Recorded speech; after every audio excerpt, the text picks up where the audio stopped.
자, 아까 우리가 상가 투자의 고유를 했는데 이 중에서 이제 수익성, 공실률, 황금성 그 중에서 저는 제일 뭘 본다고 그랬죠? 공실률 가능성 요걸 제일 먼저 본다고 그랬죠? 네. 자, 이게 적어도 상가를 봤을 때 뭐 사람의 유동량이라든가 배우인 거라든가 이런 걸 봤더니 공실은 안 날 것 같아. 그 다음에 중요한 건 역시 수익성이겠죠. 그 다음에 이런 특성들이 묶이면 이제 황금성하고 연결이 되는 거거든요. 자, 공실이 안 날 것 같으면 그 다음에 뭐가 좋은 거라 이왕이 많이 나와야지 수익이. 그죠? 5%보다는 6%가 나와야지. 6%보다는 또 7%가 나와야지.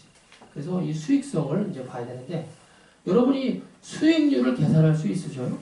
수익률을? 간단한 건데 제가 현장에 있으니까 수익률 계산이 안 되시는 분들이 너무 많아가지고 제가 수익률 계산하는 법을 간단하게 알려드리겠습니다. 매가가 4억인데요.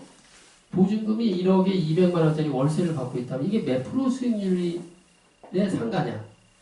그죠? 이걸 정확히 알아야 은행 김리에 비해서 몇 배가 더 좋다. 혹은 은행 금리가 나쁘다. 뭐 그래서 다른 금융상품하고도 비교해 보면서 투자를 하는 거 아니겠습니까? 그러니까 이거 몇 프로죠? 8%. 정확히 맞추셨죠. 8%. 혹시 금방 8%가 생각이 안 나시면은 안 날 수 있죠. 머릿속으로 계산해갖고 쉽지가 않은데. 자, 수익률 계산은요, 앞으로도 그렇지만 똑같은 공식에 의해서 합니다. 수익률에는 항상 1년이 빠진 거예요. 그죠? 왜냐면은 모든 수익률을 1년으로 환산해서 우리가 계산하니까 동일한 조건을 만들기 위해서 연수익액입니다. 연수익액. 연수익액을 뭘로 나누는 거냐면은 투자액으로 나누는 거죠. 투자액. 그죠? 자, 여기 연수익액이 얼마죠? 2,400만 원. 그렇습니다. 2,400만 원. 그리고 투자액은 얼마죠? 4억이라고 그런 걸 한 번 있죠. 이게. 보증금 1억 빼고 3억. 그러면 이게 8%가 나오는 거예요. 지금은 있을 수도 없는 상관이에요. 그죠? 지금은 정말 찾기가 어려운 상황이에요. 자, 그래서 연수입액, 내가 1년 동안 번 돈을 내가 투자한 돈으로 나누면은 수익률이 됩니다. 이렇게 계산하시는 건데, 근데 이제 시장에서는 항상 이렇게 딱딱 떨어지지 않고, 친구가 와서 은행장인데, 아니, 지점장인데, 야, 너 이렇게 돈을 그렇게, 또 이거 은행 융자를 좀 받아가지고, 그 돈을 활용해서 또 투자를 하면 너 더 좋지 않겠니? 그죠? 그러면서 이제 5%에 빌려준다는 거야, 2억을. 4억짜리 상가인데 무려 2억을 빌려주겠답니다. 그랬을 때 5%의 대출을 2억을 받았을 때 이때 수익률은 얼마냐? 이거까지 계산할 줄 알아야죠. 그죠? 네. 그때 얼마냐? 공식은 똑같아. 공식은 똑같아. 그러니까 공식은 똑같아. 연수입액을 항상 투자액으로 나눈 거야. 근데 이자가 얼마라는 거죠? 5%라는 거죠. 2억을 빌린 거죠. 그럼 2억을 5%에 빌리면 이자를 얼마 내야 돼요? 연? 1,000만 원을 내야 되죠. 그죠? 2억을 5%에 1년을 빌렸다. 그럼 1,000만 원이죠? 그러면 번 돈이 2,400이 아닌 거죠. 이자를 1,000만 원 내야 되잖아요. 그러니까 공식은 똑같아요. 연수입액이에요. 네, 연수입액인데 2,400만 원 중에 이자를 1,000만 원을 냈다. 그러면 얼마 번다는 거죠? 1년에? 1,400을 번 거죠. 1,400만 원을 번 거예요. 근데 투자액은 얼마죠? 1억입니다. 1억. 자, 보증금 1억 빠지고, 그 다음에 2억을 대출받았으니까 내가 들어간 돈은 1억. 그러면 얼마가 된 거죠? 수익률이? 14%가 된 거예요. 그래서 융자를 받았을 때, 융자를 받지 않았을 때 이 두 가지 경우가 공식은 똑같아요. 연 번 돈에서 내가 투자한 돈을 나누면 됩니다. 그죠? 이렇게 해서 8%가 14%로 올라갔어요. 레버리지 효과가 발생했다. 정의 레버리지 효과가 발생했다. 되게 유식해 보입니다. 이 부분은. 그래서 이 수익률을 여러분 이제 이해를 하셨어요. 그죠? 자, 이제 어디 가서 그 상가 월세하고 보증금만 알고 매가를 하면 여러분 수익률을 구할 수 있습니다. 부동산에서 얘기해 주는 거 말고 본인이 스스로 구하고 상가 투자를 할 줄 아셔야겠다. 그런 말씀드리는데,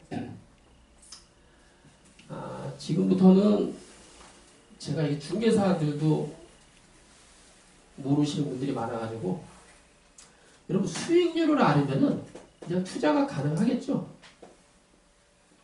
사실 가능합니다. 수익률. 5억을 투자하면 한 5% 나오는 상가가 있다 그러면 사모님 투자하시겠어요? 그것만 가지고? 5% 나오면 은행이자부터 좋은데 공시는 안 나오고 있고 지금 맞춰졌고 있대. 투자할 용기가 생기는 거예요. 그죠? 5%라면은 투자할 만한 가치가 있다고 봅니다. 네, 지금 여러분 은행에다 넣어봤자 1%밖에 안 나와요. 1억 하면은 한 달에 10만 원밖에 안 나옵니다. 세금 떼고. 근데 얘는 얼마 나온다는 거예요? 50만 원 나온다는 거예요. 그죠? 1억에 50만 원 나온다는 거예요. 그리고 굉장히 이제 5%면은 투자할 만한데 제가 지금 얘기하는 거는 뭐냐면은 상권마다 수익률이 틀리다. 이게 무슨 얘기냐면 상권마다 기대 수익률이 틀리다고 볼 수가 있어요. 자, 그래서 여기 보시죠. 자, 강남에 상권이 있고 그 다음에 여기 우리 이제 방화동에 상권이 있어요. 방화동에. 근데 얘도 5%가 나온다는 거예요. 3억을 투자하면 얘도 5%가 나오고 방화동에 있는 것도 5%가 나온다는 거 3억을 투자하면. 자, 그럼 제가 한번 질문해 보겠습니다. 사모님 이거 사시겠어요? 이거 사시겠어요? 똑같이 5% 나오는데 3억 투자. 강남 거 사죠. 네. 어디 사시겠어요? 강남 거 사죠. 여기는 사람 아무도 방화동 걸 살 사람이 없어. 다 강남 겁니다. 그러면 강남의 상가를 팔려는 사람이 올리겠어요? 안 올리겠어요? 올리겠죠. 네. 이렇게 얘기하면 다 강남 거 사지만 제가 한번 이렇게 해볼까요? 자, 5% 나오는데 아니 5%가 아니에요. 얘는 기존에 3억일 때 5%가 나왔는데 이걸 얼마로 올리냐면 5억으로 올려버리는 거야. 이 사람이 이제 배짱을 부리는 거지. 3억인데도 다 내 거 산다고 그러지. 3억 5천인데도 다 내 거 산다고. 5억인데 어떡하시겠어요? 5억이면 헷갈리시겠어요? 5억이면 헷갈리겠죠. 헷갈릴 거. 그러니까 지금 여기서 우리가 알 수 있는 건 적어도 강남의 기대 수익률이라고 하지. 강남 상권의 기대 수익률. 그죠? 내가 강남 정도면은 내가 한 이 정도는 기대할 수가 있어. 그 다음에 화곡 방화동의 기대 수익률은 서로 다르다라는 걸 여러분 알 수가 있어요. 그죠? 그죠? 네. 그러면 어디가 더 기대 수익률이 높을까요? 강남이 낮아야지. 강남의 기대 수익률이 낮아야지. 얘가 한 달에 뭐 100만 원 나오는 5% 수익률이 있는데 3억이면 되는 거 갖다가 5억으로 올렸잖아요. 그러면 매가가 높아지면 수익률이 떨어지죠. 투자 금액이 비싸졌는데. 그죠? 아까 우리 했잖아. 1억에 200만 원 나오는 거 상가. 그죠? 그게 8% 나왔는데 그 매가가 4억이 아니라 5억이고 6억이면 수익률이 떨어지는 거 아니에요. 자, 그러니까 선호도가 높은 지역일수록 기대 수익률은 낮다. 이렇게 볼 수가 있죠. 그런 거예요. 네. 이게 전국에 공통적으로 발생하는 거예요. 근데 전국에 상권이 몇 개일 것 같아요? 5천 개도 넘겠지. 5만 개도 넘겠지. 그 상권마다 다 기대 수익률이 틀린 거예요. 여러분 강남 상권에도 섹터별로도 틀려요. 섹터별로. 강남 상권 안에도 A급 섹터가 있고 B급 섹터가 있고 D급 섹터가 있고 그런데 강남 상권도 기대 수익률이 섹터별로도 다르니까 이 기대 수익률이라는 게 다 다른 거죠 이게. 그래서 부동산은 뭐다? 지역 전문가가 전문가인 거예요. 저도 제가 중심적으로 파악하지 않는 상권에 가면은 그 섹터별로 기대 수익률 제가 잡아내기가 어려워요. 근데 제가 근무했던 지역에 상권은 섹터별로 정확히 알아냅니다. 여기는 어느 정도예요. 제가 안양 1번 가고 범기역에 있었는데 거기는 아주 그냥 숟가락 하나까지 압니다. 거기는.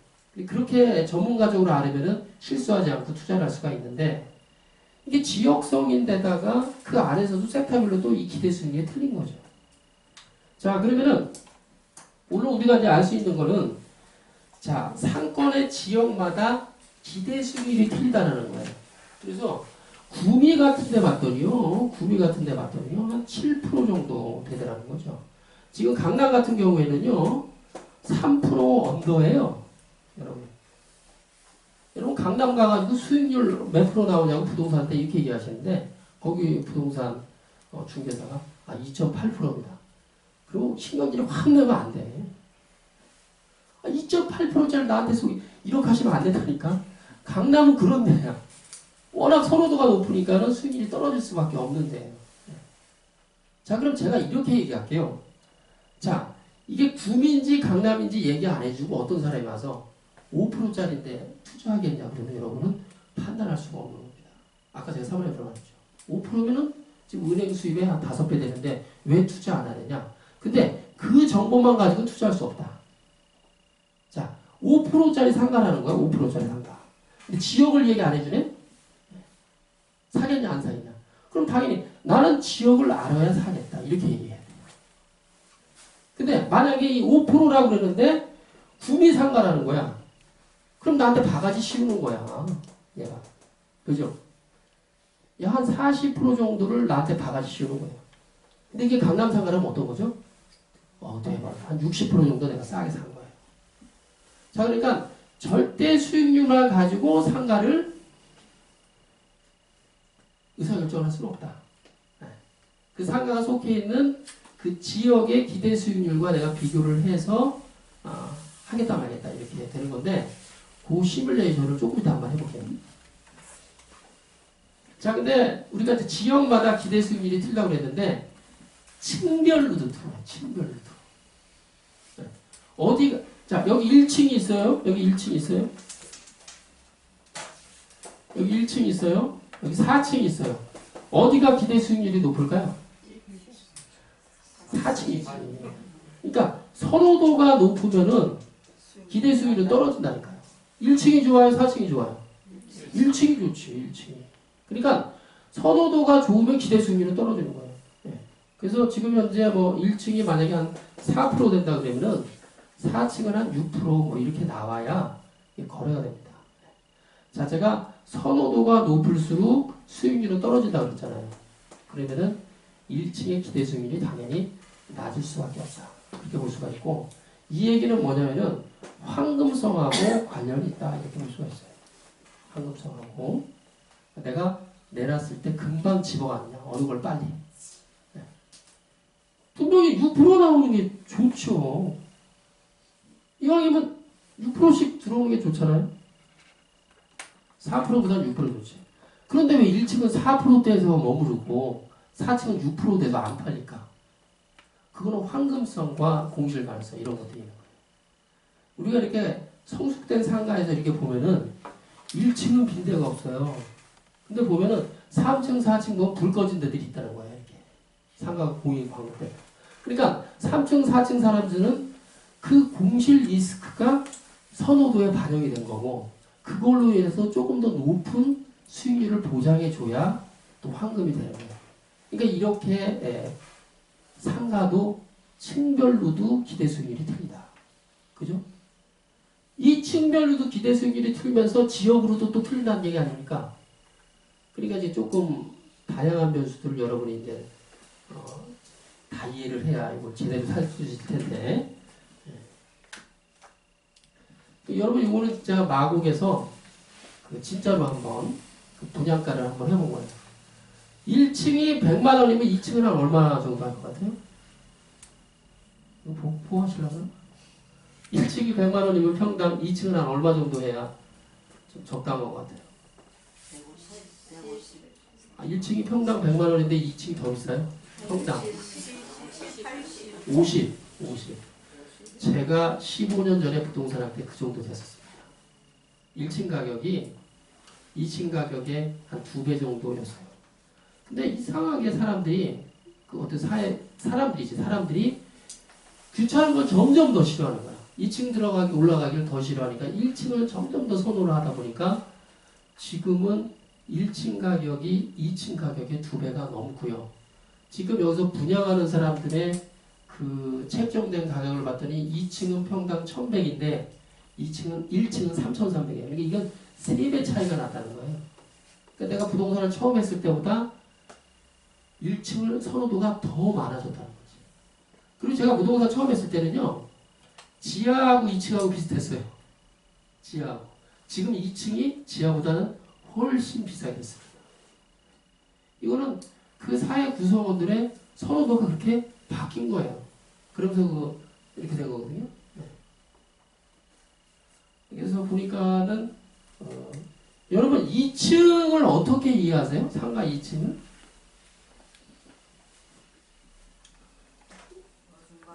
돈이 1층을 살 수 있는 돈이 없으신 분들이 굉장히 많죠. 1층이 너무 비싸다 보니까. 그랬을 때 2층이나 3층, 4층까지도 이렇게 보실 수가 있는데, 저는 2층의 특성을 어떻게 보냐면은 걸어 올라갈 수 있는 거.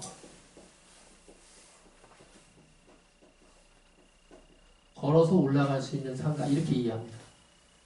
되게 그 고객들이 이게 2층에 뭐 엘리베이터가 고장나잖아요. 2층까지는 그냥 걸어 올라갑니다. 걸어 올라갑니다. 그러니까는 고객을 어쨌든 직접 받아들일 수 있는 경우의 수가 2층은 그래도 어느 정도는 되는 거죠. 자, 근데 3층은 좀 틀려요. 3층은 걸어 올라가려고 하지를 않아. 3층부터는 반드시 엘리베이터를 사람들이 타. 당연히 2층 간판 걸죠. 3층까지 간판을 걸 수 있어요. 그러니까 2층 상가하고 3층 상가하고 차이가 걸어 올라갈 수도 있고 엘리베이터를 꼭 타야 되고 하는 이런 특징이 있고 3층까지는 간판을 걸 수 있고 그러니까 저는 상가를 2층, 3층을 그렇게 이해하고 4층 이상부터는 이제 그게 그거다 이렇게 차라리 맨 꼭대기층이 낫다 그렇게 생각하는 거죠. 자, 아까 이게 지금 이제 범개혁인데요. 범개혁이 이 100대 사건 중에서 27등인가 했던 사건입니다. 굉장히 센 사건인데 여기 빨간색이 A 플러스 사건입니다. 그다음 여기가 B급, 뭐 C급, D급 이렇게 나뉘어 있어요. 그러니까 같은 범개혁 사건이라도 섹션별로 또 기대 수익률이 또 틀리다. 그죠? 그렇게 이해할 수가 있다. 그래서 수익률 하나만 갖고도 오늘 꽤 많은 얘기를 했죠. 그죠? 절대 수익률 계산을 할 줄 아셔야 되고, 그 다음에 지역별의 기대 수익률이 서로 다르다는 거, 층별로 다르고, 같은 사건에도 섹션별로 서로 기대 수익률이 다르다 이렇게 말씀드립니다. 그래서 통찰적으로 여러분이 일을 하실 때는 시장에 진정한 기대 수익률이 있어요. 그랬을 때 여러분이 이 상가를 산다면은 최소한 그 시장의 기대 수익률보다 같거나 내가 사려는 상가가 높아야 살 수 있다. 그죠? 이보다 작으면은 사시면 안 되겠다. 시장의 기대 수익률은 지역과 그 지역의 섹션별로 또 틀린 거고 층마다 또 틀리다. 그래서 이런 부분들을 여러분 살 때 감안하셔야겠다. 이런 말씀입니다.